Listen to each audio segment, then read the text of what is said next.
Thank you for joining us on Adventures in Fly Tying by Fly Fish Ohio. This is Season 6, Episode 3. I'm your host, Joe Cornwall. Hello, and thanks for joining us for another episode of Adventures in Fly Tying with Fly Fish Ohio. Today we have a very interesting pattern for you. As we enter the warmer months and as we enter the more active months for insects, there's nothing quite as universal as a good emerger pattern, something that you can fish anywhere and everywhere. You need a pattern that you can fish over trout in moving water or in still water, over bluegills in moving water or in still water, and we've got that pattern for you today. This is called the Once and Away from Hans von Klinken. The Once and Away is a pattern that's kind of similar. I mean, this is the fellow who created the Klinken Special. Fabulous pattern. The Once and Away, very simple pattern. It uses a quill body. You can also make that body a thread body and lacquer it, or you could make that, in the original, it is a peccary fiber or a single fur fiber from something stiff like that. In this case, we're going to use a peacock herl quill body. It uses a thorax of peacock herl, and then it uses a wing cover of CDC along with a little CDC post that allows this fly to float in the surface, but you can also fish this under the water very nicely. You can fish this as a nymph, and there's a lot of inherent motion in that. So the way we're going to fish this, we're going to use a curved shank hook. Now there is a specific hook that is made for the Once and Away and for the Klinken Special, and you can use that for this. A standard 3 extra long nymph hook like the C53S we're using from Mustad. A little bit heavy of a wire, so this is liable to break through the surface and fish 6 or 8 inches deep, but that tends to work quite nicely. I like to fish this fly as a dropper off of something that floats a little bit higher up, or fish it where I can really see the action. Once again, the body is going to be a peacock herl stripped, and we're going to show you how to strip the peacock herl, and then the remainder of the wing buds and wings are going to be a CDC feather. In this case we're using goose CDC, or you could use duck CDC. They work about the same. Goose has slightly longer quills if you're tying something like this. Now this is a great fly in sizes 12 down to about size 18 or even 20 or so if you can tie it that small. So let's get started.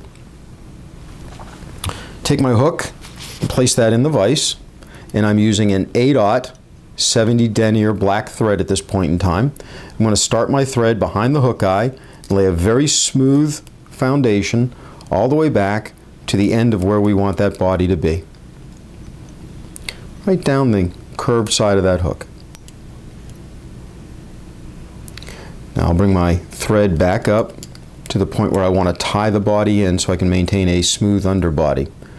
Let's take a look at how we strip one of these peacock herls, take the peacock herl off and strip it using a pencil eraser, which is a very nice technique to use if you're just tying 1 or 2 flies at a time.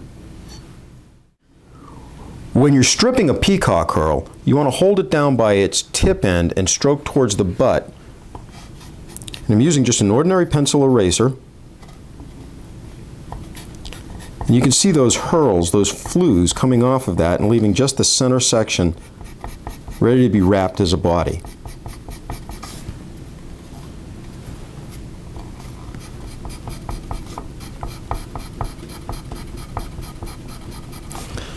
See how clean that comes off? You can also soak these in peroxide, will take this off, but this is a nice way to do it without damaging the herl. And although it takes a little bit of time, this works wonderfully if you're doing just 1 or 2 flies at a time. Certainly not a technique I'd recommend for a production tyer, but you can see how that comes out beautifully. That herl is now ready to be a body. Once you've stripped that peacock herl, you want to cut back that really fine tip till you get to a thicker, more robust section, and then capture that under a loop of thread and tie that in. Sometimes it helps if you can soak these in a little bit of glycerin or water. Will make them softer so they don't split if you're using older or drier peacock eyes. You can also buy peacock eyes that have been pre-stripped, making it even easier. Once I've got that tied in, I will then begin wrapping a herl or a quill body. Whoop. Each turn touching the turn next to it. Very thin, naturally segmented, just a beautifully imitative body of an insect abdomen. And this I find to be a pattern that works very well as an imitation of a midge nymph. I believe that's what the original was supposed to imitate. What I have found is actually in warm water fishing, there is a point in time when the bluegill will get very much onto the nymphs that are, or the midges that are hatching in warm water. These are large traditional midges of the order Dipteran, and a fly like this that'll fish just under the surface can really be amazingly effective on post-spawn bluegills. Of course, this is also a fly that you want to go ahead and drift all year long for trout. It's what it was designed for, and it's very, very effective. And our local brown trout on our Spring Creek here in Ohio have proven to me on many an occasion that they like this pattern just fine.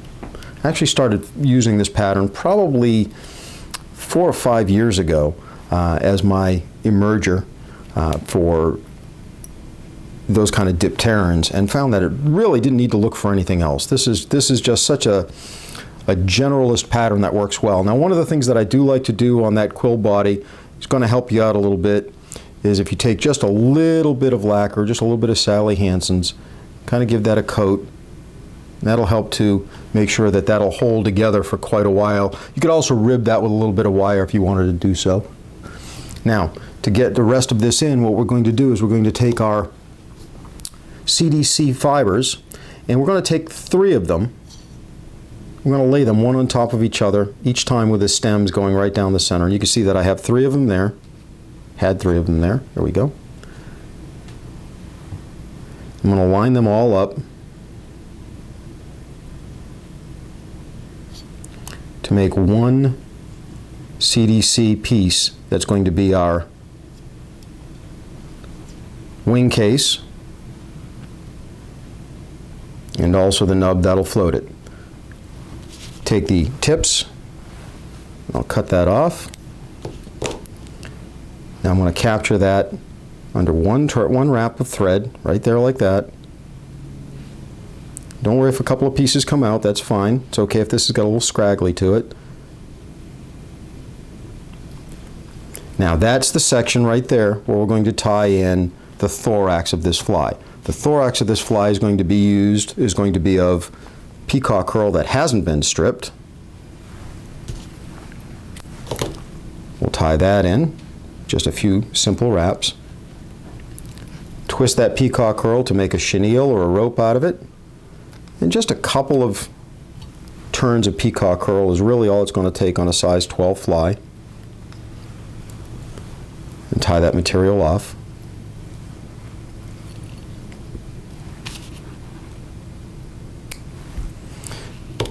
Take your CDC, keeping all of those one on top of the other so that you have that nice thick CDC body. Kind of let it pouch out over the top of that. Capture that with 3 or 4 wraps of thread, and take the underside, wrap a head underneath there. That's going to help that to stand up from the bottom, like that. Now we want to throw a whip finish under there.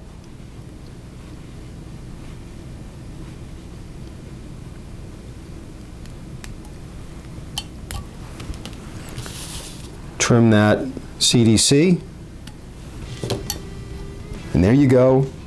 The Once in a Way by Hans von Klinken. Just a wonderful little emerger pattern.